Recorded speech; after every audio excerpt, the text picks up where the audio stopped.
We recently did our first family cruise and had a blast, so I wanted to share with you what I consider to be the best 7 tips to have a great time with your family on a Royal Caribbean cruise. Number 1, book your rooms early because on a cruise, the cheap rooms go first. This also gives you the best chance of getting adjoining rooms.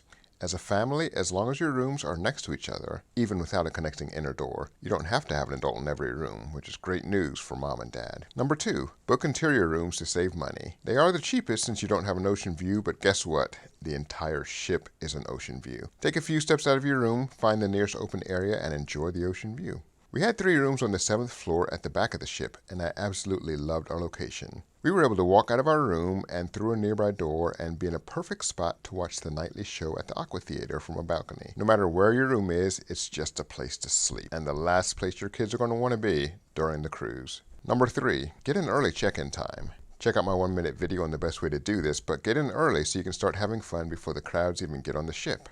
You can eat lunch, change, hop in a pool or a hot tub, or even try out the zip line without a wait. Number 4, skip the beverage packages. There's free tea, lemonade, and water at all the restaurants and buffet, and none of my kids missed soft drinks. There's even orange juice in the morning at the buffet. If you think you might die without a Coke, you can bring 2 6-packs of sodas on board per room. We did that, but we didn't need them at all. Number 5, get up early to enjoy ship activities. You can have entire areas to yourself and do things like zip lining without a wait or playing putt-putt without having to hurry up for people waiting behind you. Things like the flow rider actually change once the lines start up. In the morning, you have the whole thing from side to side to yourself, but once the crowds come, the removable divider is placed in the middle and you only get half the space to surf around. Number 6, skip the expensive tours and make your own adventure. At our day in the Bahamas, we grabbed a cheap and entertaining ferry to cross over the channel. We stopped by a pond, fed some turtles and ducks, and then we headed towards Cabbage Beach, public and free. The kids got wet and we didn't bring towels, so they had to dry out on the walk back to the ferry.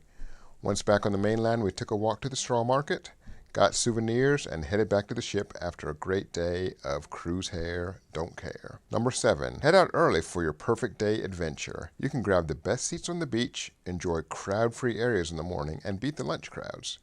An early start's especially good for snorkeling since the water is crystal clear before a bunch of people get in and start kicking up the sand. Speaking of snorkeling, you don't have to go far to see a great variety of fish. My kids went out to the shipwreck area and actually did see 2 rays on the way, but there were a ton of fish around the rocks right at the shore, and I happily spent most of my snorkeling time right in that area. Trust me, you'll have a great time no matter what. Check out my other videos for my tips on preparing for your cruise, and don't forget to like and subscribe to stay connected.